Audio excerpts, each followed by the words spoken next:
Bismillahirrahmanirrahim. Hadirin yang berbahagia, 25 tahun lalu, melalui dui fungsi ABRI, TNI menguasai posisi strategis. Tempo menulis, jika lulus SMA dan bingung menentukan cita-cita, kadang ingin jadi tentara, pengusaha, atau pejabat, maka masuklah Akademi Militer.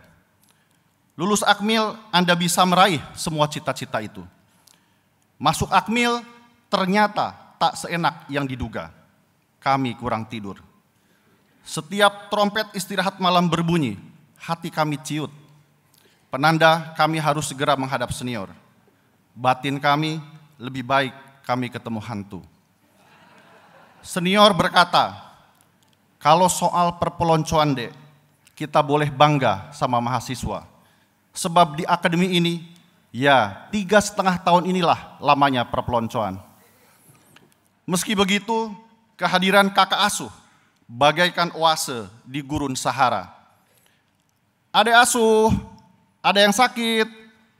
Suara itu seperti musik di telinga kami. Kehidupan ini berlaku untuk semua taruna, termasuk anak-anak jenderal. Hari itu Kamis Legi, 21 Mei 1998, pukul 2 dini hari. Berpakaian piyama, saya duduk di ruang belajar, flat taruna tingkat 2.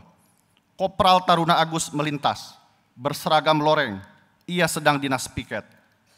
Saya memanggilnya, ia berlari dan menghadap. Siap Sersan Taruna, katanya. Itulah pertemuan pertama saya dengan sosok Agus Harimurti Yudhoyono atau AHY. Entah takdir atau chemistry apa yang membuat kami duduk bersama. Kemudian kami berdiskusi tentang TNI dan negara. Saya berkata, zaman sudah berubah. AHY menulis pandangannya 15 tahun kemudian di harian Kompas. Saya kutip dari TNI Hebat, Negara Kuat. Bagi kami yang masuk Akmil di era Orde Baru, saat kekuatan tentara begitu luar biasa, sungguh tak menyangka kelak TNI dihujat oleh rakyatnya sendiri. Pagi harinya, pelajaran kelas ditiadakan. Taruna berkumpul di depan televisi. Situasi mencekam. Tepat pukul 9 pagi, Presiden Soeharto menyatakan berhenti dari jabatannya. Taruna terdiam. Sunyi, tatapan mereka kosong. Kontras dengan mahasiswa di Jakarta yang bersorak-sorai kegirangan. Hari itu, zaman memang berubah. Akmil pun didemo mahasiswa. Mulai dari tuntutan pembubaran Akmil hingga memotong generasi taruna seperti di West Point, Akademi Militer Amerika. Tapi kami memilih jalan yang lain, reformasi internal, dimulai dari perbaikan kehidupan taruna. Dulu pejabat resimen Korps, semacam BEM, dikooptasi 100% oleh taruna tingkat 3. Kami ubah 25% tingkat 3, 75% tingkat 2. Inilah bentuk kolaborasi. AHY ada di dalamnya. Tingkat 2, ia menjabat Wakil Komandan Batalion 1. Di tingkat 3, AHY menduduki jabatan puncak Komandan Resimen Korps. Di akhir pendidikan, AHY lulus terbaik dan meraih bintang Adi Makayasa. Akhir 2006, kami bergabung kontingen Garuda Pertama di Libanon. Pos saya di Bukit Syekh Abad. Di depannya ada pos Israel dan sebuah makam. Usai ziarah, warga Libanon sering memancing kemarahan tentara Israel. Saya menyarankan agar UNIFIL membuat aturan yang memberi otoritas tentara PBB untuk mengatur peziarah. Tapi tak ada respon. Awal 2007 datang seorang peziarah, mengorek-ngorek tanah seolah menanam ranjau. Israel membunyikan alarm, tank Merkava keluar dari sarangnya. Prajurit kita baru selesai sholat Jumat, berhamburan keluar ruangan. Ada juga yang masih sarungan. Dalam hitungan menit, warga Libanon diculik Israel. Panglima UNIFIL marah. Ada ancaman memulangkan pasukan TNI. Para perwira pun cemas.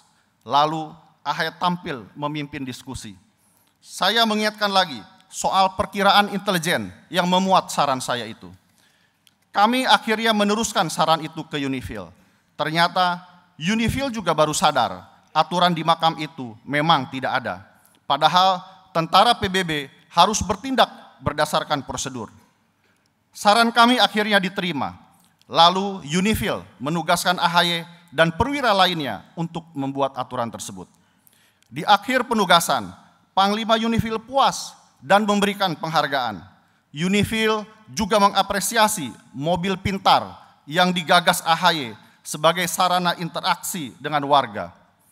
Kini sudah 17 tahun TNI ada di Libanon, menjadi penyumbang terbesar pasukan Unifil, peringkat pertama dari 49 negara. Life is not taken for granted. Dulu kita pakai Nokia dan BBM, lalu memudar karena tak lagi relevan. Diganti iPhone dan Samsung. Banyak negara mulai memakai tentara bayaran, juga mengganti pesawat dengan drone. Zaman makin pragmatis, hitungannya uang, makin murah, makin menjadi pilihan. Itulah tantangan kami, membuat TNI tetap relevan dengan perkembangan zaman. Kita tidak ingin TNI memudar. Untuk itu AHY dan beberapa perwira mendirikan Universitas Pertahanan. Bukan hanya hardware, alutsistanya, tapi software, kapasitas awaknya juga perlu diupdate, dimutakhirkan. AHY terlibat dalam modernisasi TNI, baik peralatan maupun doktrin tempur, mulai merancang organisasi Kogab-Wilhan dan batalion gabungan, hingga seragam Loreng Kostrad. Karena prestasinya, pimpinan mempromosikan AHY untuk pendidikan Sesko mendahului teman seangkatannya. Tapi AHY setia kawan. Ia minta diperlakukan sama dan tidak diistimewakan. Tahun 2012, hasil psikologi Angkatan Darat menjadi game changer. AHY disarankan untuk menurunkan standar atau menambah kegiatan di luar TNI. AHY memilih yang kedua, ia ingin memberi manfaat pada masyarakat. Maka seizin pimpinan, AHY turun ke kampus dengan visi Indonesia Emas 2045. Tahun 2012 dan 2013, AHY diakui sebagai The Young Future Leader oleh Australia, Singapura, dan Korea Selatan. Bahkan ia diangkat sebagai warga kehormatan Komando Pasukan Khusus Korea Selatan 707. Kami berdiskusi bagaimana mengoptimalkan talenta perwira TNI untuk kepentingan negara di penugasan apapun tanpa merusak amanah reformasi. Di era ini, militer tunduk pada kekuasaan sipil. Kebijakan pertahanan dan anggaran adalah keputusan politik. Maka kami terpikir mengabdi di luar TNI pasca 2024 setelah menjadi jenderal. Tapi manusia berencana, Tuhan menentukan. Kamis Kliwon, 22 September 2016, pukul 8 pagi, saya berdinas di Bandung, menerima telepon dari AHY di Darwin. Bang, saya mendapat aspirasi untuk maju dalam Pilkada DKI. Menurut Abang bagaimana? Saya terdiam. Kemudian saya katakan, kalau mau jadi jenderal, lupakan pilkada. Kalau mau masuk politik, tak penting menang atau kalah. Insya Allah, mungkin ini momentumnya. Kelak, jam terbang politik Mas akan lebih tinggi dibanding para jenderal. Kata AHY, kalau begitu Bang, bismillah saya siap maju. Ada yang mendukung, ada juga yang menyayangkan. Apakah itu keputusan yang tepat? Bagi kami, biar publik yang menilai, waktu yang akan menjawab. Menurut Charles Darwin, yang survive bukan yang kuat atau pintar, tetapi yang paling responsif terhadap perubahan. Itulah cara AHY beradaptasi. Apalagi AHY menerima kekalahannya dengan lapang dada. Kata AHY, sejak kecil saya selalu juara. Ini cara Tuhan supaya saya tidak sombong.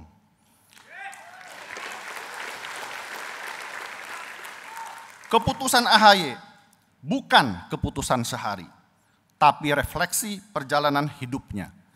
Jika di TNI, jangan berpolitik. Jika berpolitik, berhenti dari TNI. Keputusan AHY juga calling, panggilan tugas lebih besar untuk bangsa dan negara.